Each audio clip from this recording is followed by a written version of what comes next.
एकनाथ शिंदेचा संयम संपला. तोंड दाबून बुक्क्यांचा मार किती काळ सहन करणार.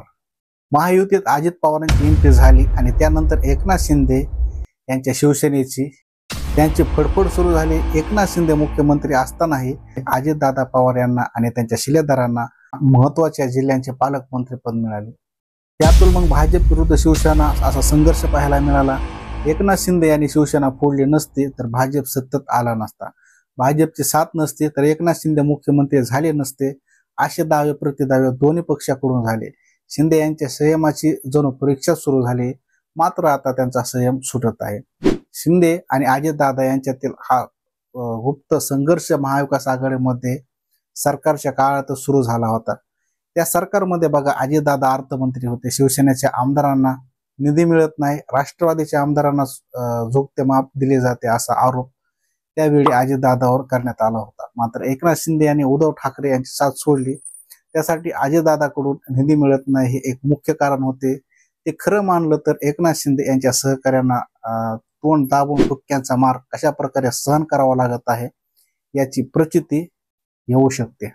निधी मिळत नाही या प्रकरणाचा पुढचा प्रयोग आता सुरू झाला आहे. अजितदादांच्या निधी वाटपावर लक्ष ठेवा असे आदेश उपमुख्यमंत्री एकनाथ शिंदे यांनी आपल्या मंत्र्यांना दिले आहेत. मंत्रिमंडळाची बैठक नुकतीच झाली. त्यानंतर शिंदेंनी आपल्या मंत्र्यांची बैठक घेतली. त्यातच सर्व मंत्र्यांनी अजितदादाविषयी तक्रारीचा पाढा वाचलेला सांगितले जात आहे. त्यामुळे अर्थ खात्याकडून निधीचा वाटप कसे केले जाते यावर लक्ष ठेवा असे शिंदे यांनी आपल्या मंत्र्यांना सांगितले आहे. त्यानंतर बघा, शिंदेंनी अजितदादांची भेट घेऊन चर्चा केली. शिंदे यांचा संयम सुटला आहे का असा प्रश्न यामुळे उपस्थित होत आहे. काही दिवसापूर्वीच अजितदादांनी शिंदेच्या मंत्र्यांना फटकारले होते. निधी वाटपाची एक पद्धत प्रक्रिया आहे, त्यानुसार निर्णय होत असतात. मी काही निधी खिशात घेऊन फिरत नाही असे अजितदादा म्हटले होते. लाडकी बहीण योजनेसाठी सामाजिक न्याय विभागाचा निधी वगळण्यात आला होता. मात्र या निर्णयावर सामाजिक न्याय मंत्री संजय शिरसाट यांनी नाराजी व्यक्त करताच त्यांची कोंडी करण्यात आली.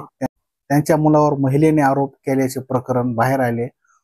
MIDC मंत्री संजय शिरसाट कुटुंबियाचे नियम डावलून जमीन खरेदी केल्याचा आरोप MIMचे माजी खासदार इम्तियाज जलील यांनी केला.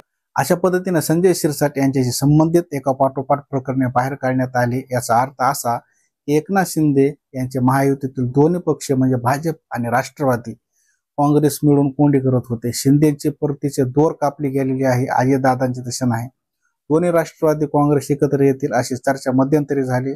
पक्षात फूट पडली असली तरी आम्ही कुटुंब म्हणून एक आहोत असा संदेश पवार कुटुंबियाकडून वारंवार देण्यात आलेला आहे. रायगडचा पालकमंत्री हा तिढा अद्याप सोडवण्यात आलेला नाही. रायगडमध्ये शिवसेनेचे सर्वाधिक आमदार आहेत. असं असतानाही शिवसेनेला पालकमंत्री पद मिळालेलं नाही. राष्ट्रवादी काँग्रेसलाही रायगडचे पालकमंत्री पद हवं आहे. शिवसेनेचे प्रताप सरनाईक हे धाराशिव पालकमंत्री आहेत. DPCDतून होणाऱ्या विकास कामांना मुख्यमंत्र्यांची स्थगिती दिलेली आहे. सरनाईक यांनी या जिल्ह्यात विरोधकांशी जवळीक साधली असं भाजपला वाटत आहे. त्यामुळे ही कामे स्थगित करण्यात आलेली आहेत. जिथे तिथं शिंदेची कोंडी करण्याचा प्रयत्न सुरू असल्याचं दिसत आहे. शिंदे हे मुख्यमंत्री असताना सुरू केलेल्या अनेक योजनांना मुख्यमंत्री देवेंद्र फडणवीस यांनी ब्रेक लावला आहे. शिवसेनेचे आमदार अर्जुन खोतकर यांनी तर अशा पद्धतीची कोंडी केली आहे की त्यामुळे शिवसेना गोत्यात आली आहे. विधानमंडळ अंदाज समितीच्या पाहणी दौऱ्यासाठी खोतकर हे धुळ्याला गेले होते. त्यावेळी त्यांच्या जो PA होते ते विश्रामगृहातील कक्षातून जवळपास 2 कोटी रुपये जप्त करण्यात आले आहे. त्यामुळे खोतकर अडचणीत सापडले. संदेश गेला ते शिवसेनेचे नेते भ्रष्टाचार करत होते असा. महाविकास आघाडीचे सरकार कोसळले आणि भाजप शिंदेच्या शिवसेनेचे सरकार स्थापन झाले. अजितदादा सरकारमध्ये नसल्यामुळे शिंदेचा पक्ष आनंदी होता. मात्र त्यांचा आनंद हा फार काळ टिकू शकला नाही. या सरकारमध्ये अजितदादाची एंट्री झाली आणि शिवसेनेचे हाल सुरू झाले. अद्यापही कायम आहेत. आता शिंदे उपमुख्यमंत्री आहेत. फडणवीस आणि अजितदादा यांची जवळीक वाढली आहे. विधानसभा निवडणुकीत शिंदेना भलेही अधिक जागा मिळाल्या असतील, मात्र अजितदादांची प्रतिमा त्यांच्यापेक्षा सरळ ठरते असाही प्रश्न पडत आहे.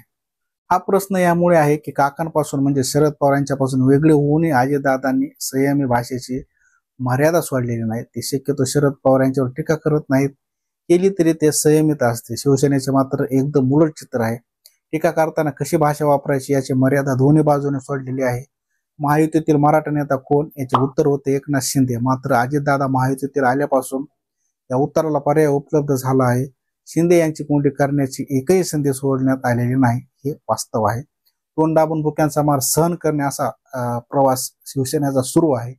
भाजप आणि अविभाजित शिवसेना युतीचे सरकार असताना एका जाहीर कार्यक्रमामध्ये एकनाथ शिंदे यांनी आता मी भाजपसोबत काम करू शकत नाही, माझ्या मंत्रिपदाचा राजीनामा घ्या असे साकडे उद्धव ठाकरेंना घातले होते. आता तीही सोय राहिली.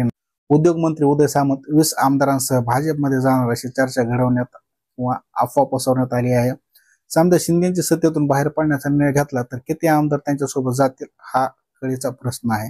अशा परिस्थितीत एकनाथ शिंदेचा संयम सुटला की काय असं वाटत आहे. त्यातूनच त्यांनी अजितदादांच्या खात्यावर लक्ष ठेवण्याचे आदेश आपल्या मंत्र्यांना त्यांनी दिलेले आहेत. तर मंडळी, खरंच एकनाथ शिंदे यांची अजितदादामुळे कोंडी होत आहे का? नक्की कमेंटमध्ये सांगा, आपल्या प्रतिक्रिया नोंदवा आणि बघत राहा राजतक मराठी. आणि चॅनलवर नवीन आला असाल तर आताच आपल्या चॅनलला सबस्क्राईब करायला विसरू नका. तेव्हा पुन्हा भेटूया अशाच नवीन व्हिडिओमध्ये. तोपर्यंत जय.